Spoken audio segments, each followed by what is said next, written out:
is Celeste, and I would like to welcome you to our concert, Beethoven's Expression and the String Quartet. I am here today with my friends and colleagues who play together all year round in Symphony, Nova Scotia. My friends have prepared some wonderful music for you today, but before we get started, I'd like to introduce them and their instruments to you. These four instruments represent almost all of the stringed instruments in an orchestra. We have three different and distinct instruments here today, but they do share something in common. They all have four strings, and they're all played with a bow. Let's meet the quartet. This is my friend Renaud. Hello, Renaud. Nice. And this is a violin? Yes. Yes. And what is your role in a quartet? I'm the first violin, so basically I have the high lines up to the melodies, and I'm supposed to be a leader of the group. Okay. Do you think you might play us something? Oh, thank you.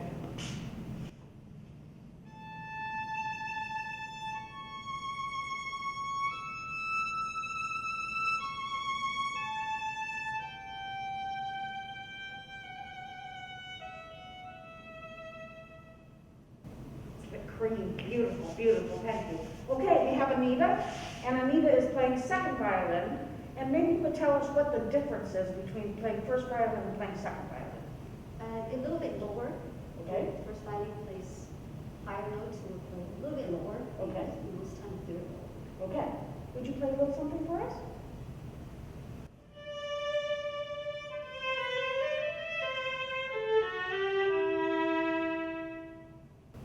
Beautiful, beautiful, beautiful. Thank you.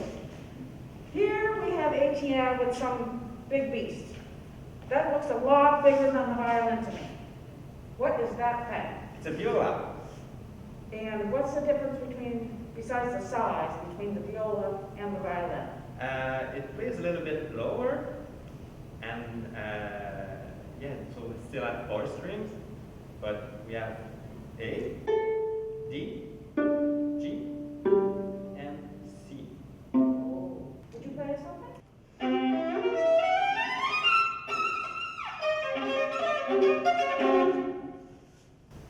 Well, thank you, Etienne. That was sounded a little angry, but it was lovely. Thank you. Let's go to the cello. Okay. This instrument is huge. You can't put it under your neck clearly. It's got quite a spike at the end there. Yeah. So this is a cello. Can you tell us the difference between the cello and the viola? It's better. It's better. That's just a given, I suppose. Do you think that you could play us something? Oh, great, thank you.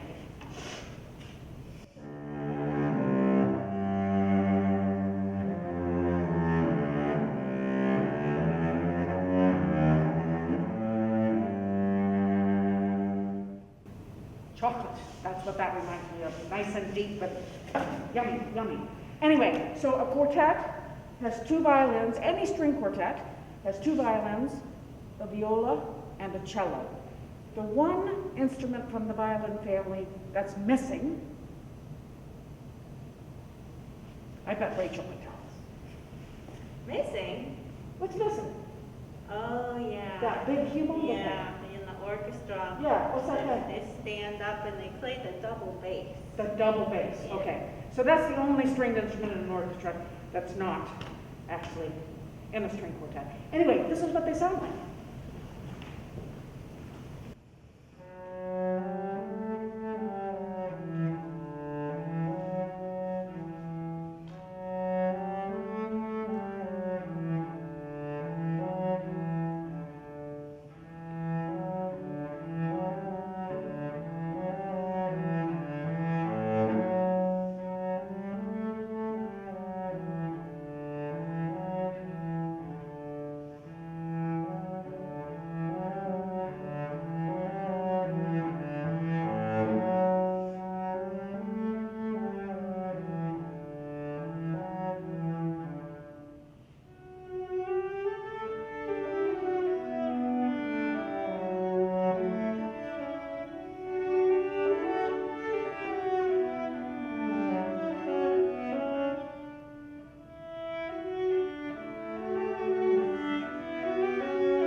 enjoy from Beethoven's Ninth Symphony. It was written actually for an entire orchestra, a choir, and solo singers, and that was a very unusual combination to actually write for it at that time, very unusual. Beethoven wrote this at the very end of his life, and he actually never got a chance to hear it outside of his own head, because unfortunately he was deaf by that time. The premiere performance of Beethoven Ninth Symphony, Beethoven was conducting. He had the choir in the back, the orchestra in front of him, solos on the side. At the very end of the performance, Beethoven was just standing. Of course, he couldn't hear the audience applauding. And the soprano, so one of the singers, actually had to go up to him and turn him around so he could see everyone cheering. He was born in Germany in 1770, and he showed great musical talent, really right from the start. His father was his first teacher, who wasn't very kind, and if Beethoven would make a mistake, he would box him on the ears, and he was not a very pleasant man at all. Thankfully, that did not detour Beethoven from composing still, thankfully. Beethoven is an example of someone whose style of composing changed a great deal from year to year. When we talk about Beethoven's music, we often group it into three periods of time: his early, middle, and late music. If you think about his compositions as a soup, his early period starts with a thin broth and maybe a potato. Over time, the soup thickens a bit. This leads us to his middle period, where he adds onions, potatoes, carrots, a whole bunch of different vegetables, making it even tastier. Now, in his last period, he adds gourmet spices and succulent meat to the pot. The consistency of the soup becomes creamier and more delicious as you pass through the periods of time, just like Beethoven's compositions. He wrote a tremendous amount of music for a variety of instrument combinations during his 56 years. And we are so incredibly lucky that he included composing 16 beautiful string quartets. Take a listen to a bit of one of his earliest quartets. This was written in 1801 when he was 31 years old. Listen for the silences between the notes at the beginning. And then there are strong accents, which sound like sudden loud noises on certain beats.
Thank you so much. Beautiful, beautiful.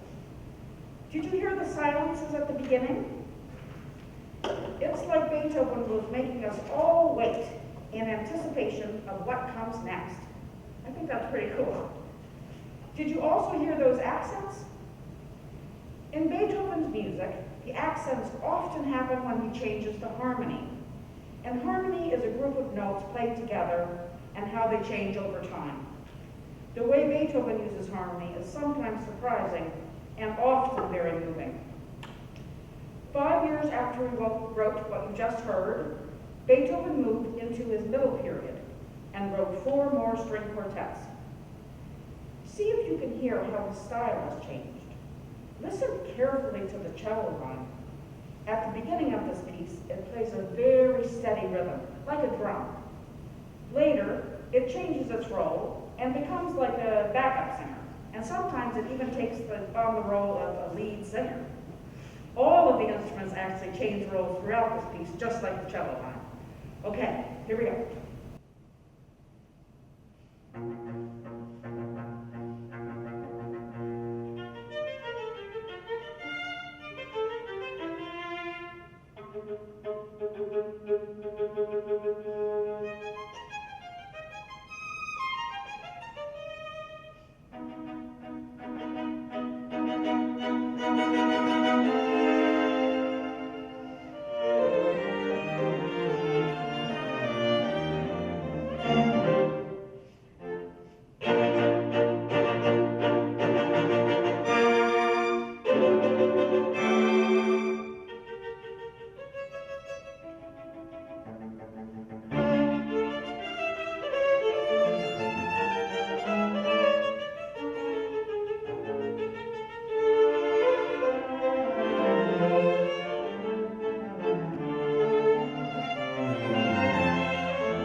Wow. Wow. Did you hear all the instruments playing differently from each other? Sometimes only one instrument is playing, sometimes 2, and sometimes 4. How many instruments are playing, and if they are playing the same line or a different line, helps create what we call musical texture, much like our soup. Could you hear the difference in texture between his early and middle period? Okay, on to Beethoven's late period. At this point, Beethoven is now composing music much differently than his contemporaries. His rhythms can be unpredictable. His harmonies stretch the limit of what sounds right, and he uses an immense variety of textures. In this period, Beethoven truly finds his own individual voice and expresses his deepest emotions, in spite of being profoundly deaf. The quartet wants to play a very special slow movement for you from his last period. It sounds like sadness with a little layer of hope on top. See if you agree with me.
Beautiful. Makes me tear up. Just so gorgeous, so gorgeous. As I mentioned, Beethoven was able to express a huge range of emotions in his music. And we'd like to play a game with you. The quartet will play 3 short examples of music, and we want you to listen, imagine, and feel what Beethoven is trying to communicate.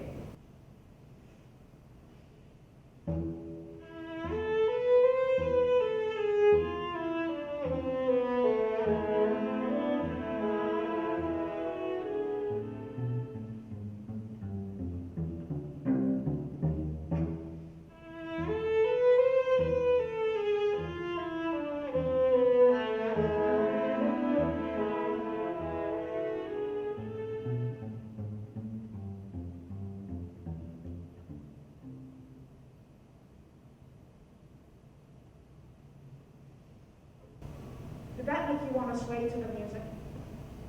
I certainly wanted to.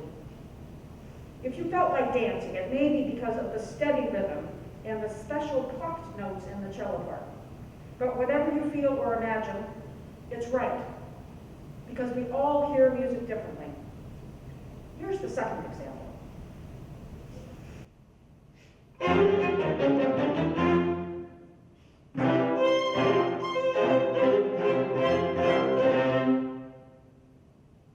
You guys mad? That sounded very angry. All the instruments were shouting at once and playing the same pitches and rhythm, which actually created a strong, unified texture. Okay, here's our very last example.